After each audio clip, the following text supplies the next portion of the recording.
Hi guys! Welcome to Jekotech TV! Smile ka muna dyan! Okay guys, let's go!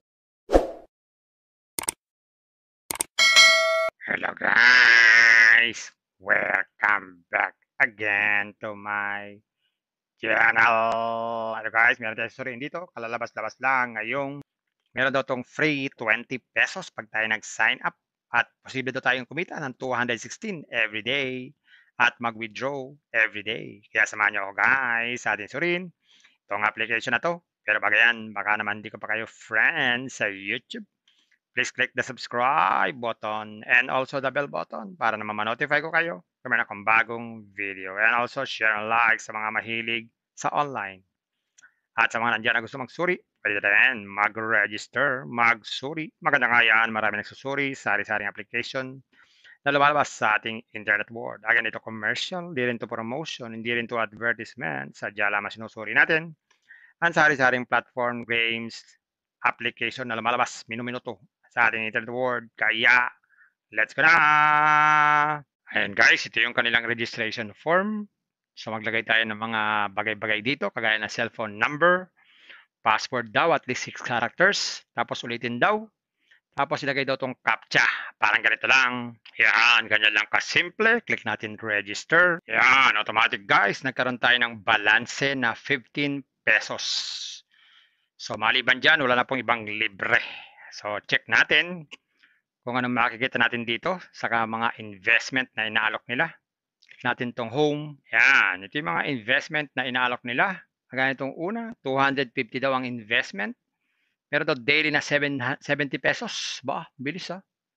So 4 days, bawi ang puhunan. Mayroon pa tayong tubo. Good daw to for 90 days. Sunod naman daw 500. Meron daw tong kitang everyday na 155. Ganun din.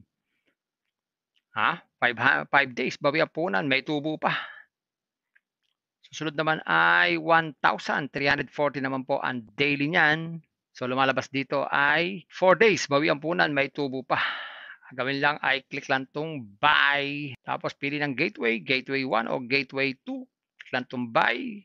Yan, mapunta tayo sa GCash, mag-login tayo. Yan, click natin next. Yan, i-copy po itong QR code, scan, or copy po yung number, mag-transfer ng fund, ayun. Meron na tayong investment, pwede na tayong mag-withdraw anytime. So check nga natin kung tama po tayo. Yan, sa withdrawal, ang minimum daw ay 100 pesos. So hindi pa tayo pwede mag-withdraw dahil ang ating pera ay 15 pesos pa lang. Pero bago mag-withdraw, be sure na nakalagay na po ang ating mga GCash dito. Lagay natin. Yan, click natin itong bank card. Yan, lagay dito ang GCash name at saka GCash number. Gawin na natin. Yan, click na submit. So meron din sila ditong payment record. In case na gusto mag-check, balance record, my order, at customer support in case na meron tayong problem. At about us, para malaman natin ang katungkol sa company na ito. At question, yan, mga frequently asked question, nandito raw po. At pwede tayong mag-log out pag ayaw na natin sa application na to. Ganun lang, kasimple. Ayan guys, nakita natin itong Magris app. Totoo naman, may libre siyang libreng 20 at posibleng kumita ng 216. Pero para kumita ng 216, kailangan mag-invest. Ito na naman, investment na naman. Kaya paalala muli, bago mag-invest, think twice, mag-search, magtanong-tanong bago mag-invest. And invest at your own risk, invest what you can afford to lose. Yun lamang po, sobrang pera ang ating invest. Huwag natin pagkabuhayan, pamilya migas, pamilya ulam pa, tuition fee. At lalo na, huwag po kayong mangutang. At sa pampalalang ganito mga application, minsan tumatagal, pero minsan sandaling-sandali lamang. Kagaya itong application na to, ang tansya ko dito ay tatagal ito ng mga 4 to 5 days. Pag sumobra dyan, swerte na tayo. Kaya maging maingat sa ating pag-invest. At kung wala tayong pag-invest, at kung wala tayong pang-invest, at kung wala tayong pang-invest, kung may free, sa free na lang muna tayo. Kung may free, sa free na lang muna tayo. At sa pampalala, ang ganito mga application, minsan tumatagal, pero minsan sandaling-sandali lamang. Kaya maging maingat sa ating pag-invest. Paring paalala, sabi po sa 1 Timothy chapter 6 verse 10, for the love of money is a root of all kinds of evils, is true this craving that some have wandered away from the faith and pierced themselves with many pangs. Totoo po ito. Ang pera naman ay hindi masama. Yan ang ginagamit natin sa pang-araw-araw natin buhay, pambili ng bigas, ulam, sapatos at iba pa. Pero ang babala dito ay yung pag-ibig sa pera. Pag tayo po umibig na sa pera, maaari tayong makagawa ng sari-saring kasamaan. Yan po ang kinauugataan, yung ating pag-ibig sa pera. Kaya ito po ay isang babala dahil ang ating mga kasama natin ay nawala na sa pananampalataya. Mas pinili nilang ibigin ang pera. Hindi na natin alam kung nasaan sila. Kaya pinag-iingat po tayo dito. Mag-iingat po tayo sa pag-ibig sa pera. Bye-bye. Ingat lagi sa pag-invest. Bye. Hi guys! Welcome to Jekatech TV! Smile ka muna dyan! Okay guys, let's go! Ayan guys, ito yung kanilang registration form. So maglagay tayo ng mga bagay-bagay dito, kagaya ng cellphone number, password daw, at least 6 characters. Tapos ulitin daw. Tapos ilagay daw itong CAPTCHA. Parang ganito lang. Yan, ganyan lang kasimple. Click natin register. Yan, automatic guys. Nagkaroon tayo ng balanse na 15 pesos. So maliban dyan, wala na pong ibang libre. So check natin kung anong makikita natin dito sa mga investment na inaalok nila. Click natin itong home. Yan, ito yung mga investment na inaalok nila. Kagaya itong una, 250 daw ang investment. Meron daw daily na 70 pesos. Ba, bilis ha. So 4 days, bawi ang puhunan. Mayroon pa tayong tubo. Good daw to for 90 days. Sunod naman daw 500. Meron daw itong kitang everyday na 155. Ganun din. Ha? 5 days, bawi ang puhunan. May tubo pa. Susunod naman ay 1,340 naman po ang daily niyan. So lumalabas dito ay 4 days, bawi ang punan, may tubo pa. Gawin lang ay click lang tong buy. Tapos pili ng gateway, gateway 1 o gateway 2. Click lang tong buy. Yan, mapunta tayo sa GCash, mag-login tayo. Yan, click natin next. Yan, i-copy po itong QR code, scan, or copy po yung number, mag-transfer ng fund. Ayun, meron na tayong investment, pwede na tayong mag-withdraw anytime. So check nga natin kung tama po tayo. Yan, sa withdrawal, ang minimum daw ay 100 pesos.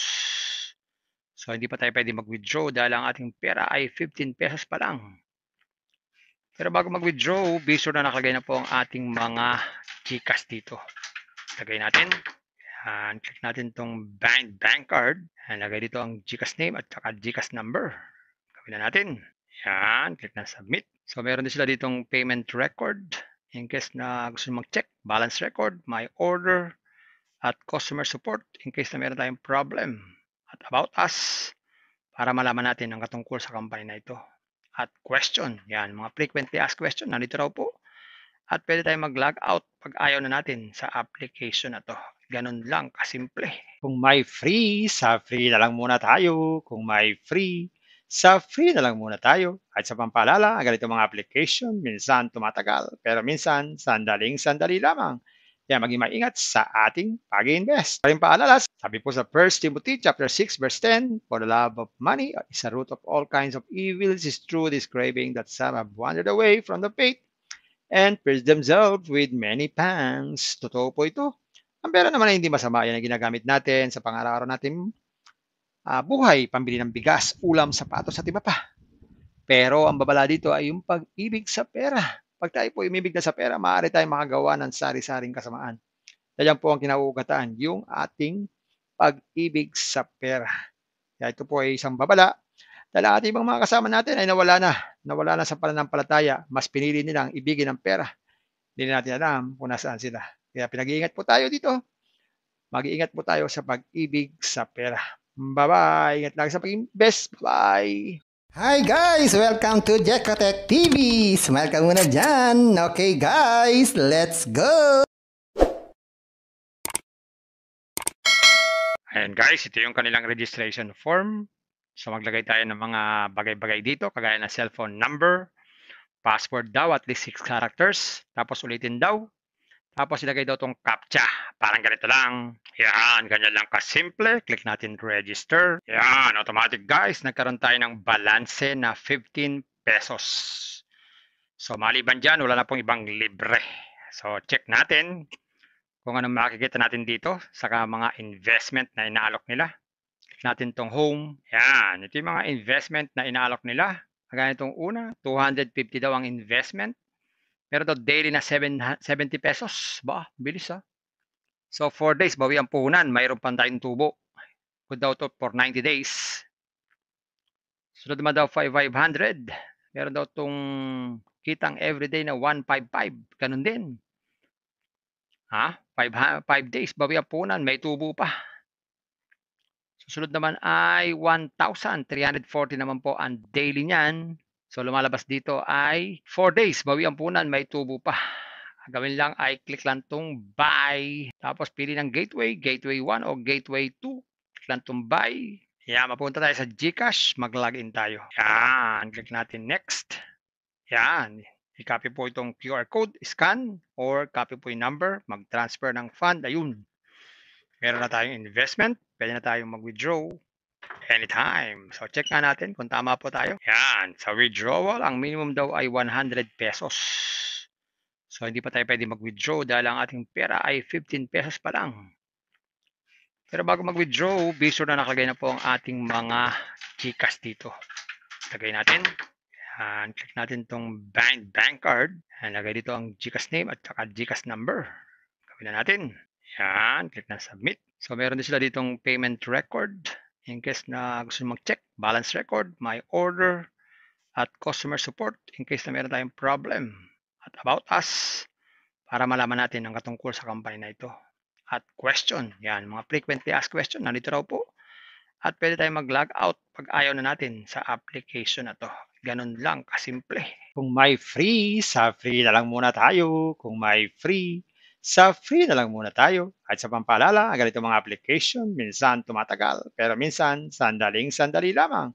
Kaya maging maingat sa ating pag-invest. Paring paalala, sabi po sa 1 Timothy chapter 6 verse 10, for the love of money is a root of all kinds of evils, is true this craving that some have wandered away from the faith and pierced themselves with many pangs. Totoo po ito. Ang pera naman ay hindi masama. Yan ang ginagamit natin sa pang-araw-araw natin buhay, pambili ng bigas, ulam, sapatos at iba pa. Pero ang babala dito ay yung pag-ibig sa pera. Pag tayo po umibig na sa pera, maaari tayong makagawa ng sari-saring kasamaan. Yan po ang kinauugataan, yung ating pag-ibig sa pera.